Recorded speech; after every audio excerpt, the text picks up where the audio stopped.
What's up, guys? Welcome to the channel. Today we're going to be doing something a little bit different and something that we just started offering. So right here, this black 4Runner behind me, we have Claudia's 4Runner, and she is in here today for some maintenance purposes, and she is actually going to be heading out to Baja in Mexico in about 2 weeks or so.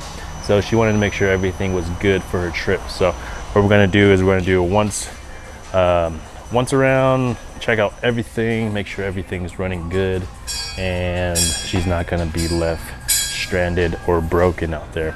She is going to be going with a few buddies, so she won't be by herself.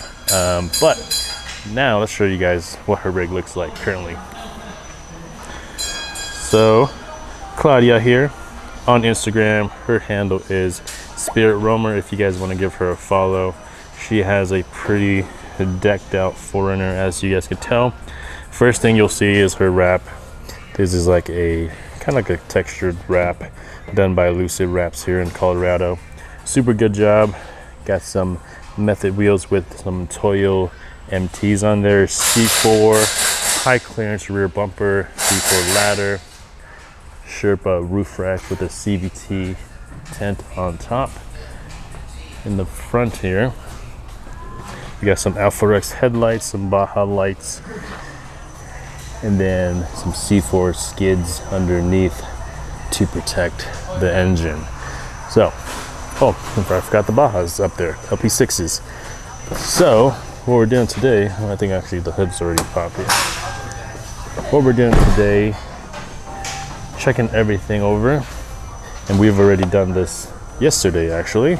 So, show you guys what we're going to be doing here. So, as you guys see, she does have a dual battery setup, one over here, one over there, an A or B, red arc system, and all that good stuff.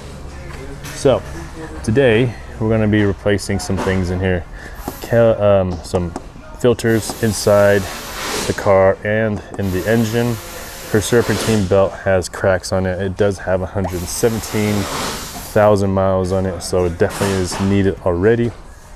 Yesterday underneath we looked, and we are going to be replacing inner and outer tie rods on this, just because she has made some play with them with the way that she drives, and she is a little hard on it, so I don't expect anything else from her. So besides that, we're going to be replacing some U-joints, which we'll show you guys down there.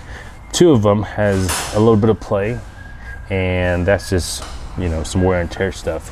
Super cheap part to replace, so we're going to show you guys that as well. And there are some other things that we're going to be doing later on, like rear shocks. One of them is leaking, but we're not going to be doing that this time. So let's go look at the parts that we're going to be replacing today. So we decided to go all factory parts, especially because it's lasted this long already. So right over here, these are the U-joints right here. You don't see these very often, but we're going to be replacing these, and there's some clips for that. So this here, we'll show you guys where that goes, but that's basically down the drive shaft. This is the drive belt, also known as the serpentine belt, also a factory part, brand spanking new. Going to be replacing that as well. Inner tie rods, and then these are the outer tie rods here. These guys are cheap. These guys, not so much. Inner tie rods are pretty expensive. Only one side was bad, but since it does have 117,000 miles, we are going to replace both of them, and then they should last another 100,000 miles. So we're going to do that, unless Claudia drives it into a rock or something like that, or tries to jump it in Baja or whatever. Then she might need more outer tie rods. But like I said, outer tie rods are cheap, about 60 bucks. The inner ones are like 260. So those don't go out very often. The outer ones do. So we got all that here. So we got 3 U-joints, 1 belt, inner and outers for both sides. So we're going to be replacing all these today. So we got Claudia's 4Runner up in the air here. So first thing we're going to do is the outer and inner tie rods. And if you guys want to check yours, here's a good way to do it. With the tire and wheel on, you're going to grab the tires from the side and move it from side to side. And then you can feel a little play from the outer just by putting your hand on it, or you can actually visually see it. And then with the inner, put your hand on the boot or just here, and you can actually feel that play as well when you move the tire from side to side. So generally, when you guys are driving, you can hear a little clunk, and that's where that's from. And I mean, obviously there's other things that you can cause a clunk, but that's a good way to see it. So if you have somebody to move that side to side, you can check it here. So these ones were bad, so we're gonna go ahead and replace this side. And then on the other side, since it's 117,000 miles, we're gonna do it anyways. And one thing that we forgot to mention is that Toyota does recommend with 120,000 miles, you should do your spark plugs. But with this trip, we're not gonna really do it. We're just gonna probably do it when she comes back, since it's not super necessary. So we got the passenger side off here. So this is the outer one. And then you can kind of see here on the inner tie rod, somebody already tried to repair that with a zip tie because it's actually torn. But this side was the side that's actually still good. And this is what it looks like on the inside. So when there's some play, this will give you that vibration when you are testing it, making sure it doesn't have any play. So we're gonna get ready to replace the U-joints here. I wanna show you guys the noise that it makes. So that right there tells you that we have a loose U-joint. The front one's doing it as well. So we're gonna replace all of them.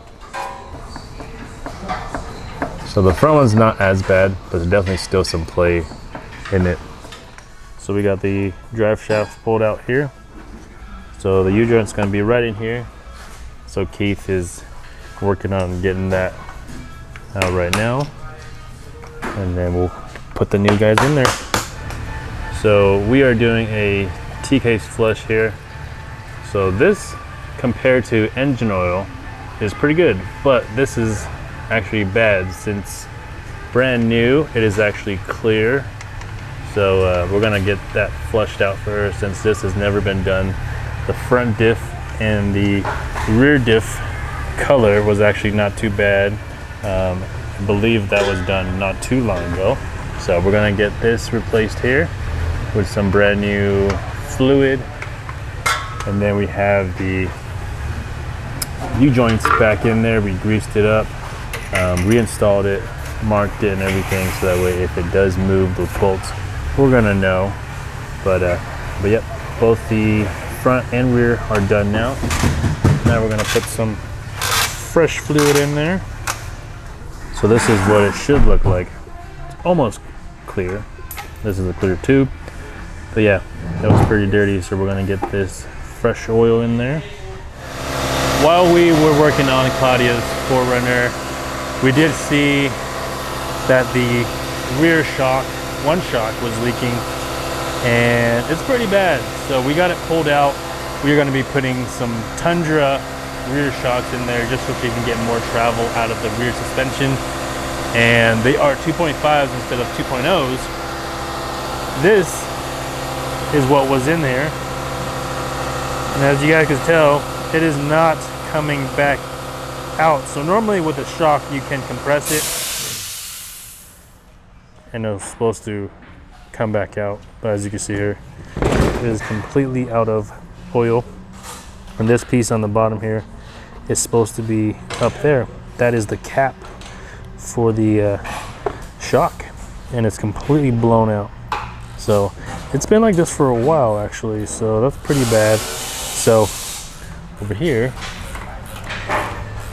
we got some Fox DSC Tundra length, so it's a 10.5 inch shock, so it's going to be a lot more travel for this 4Runner, and it's a lot beefier. You can tell how skinny these two O's are.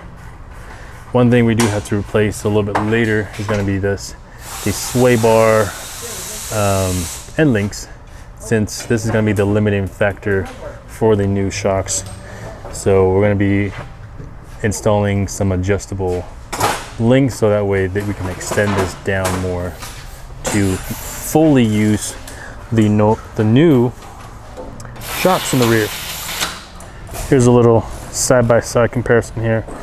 2.0 the shaft and a 2.5 Tundra rear.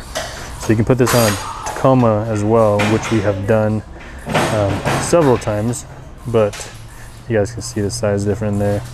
The more oil you hold, the longer and the more comfortable the ride quality will be, especially on those long trips.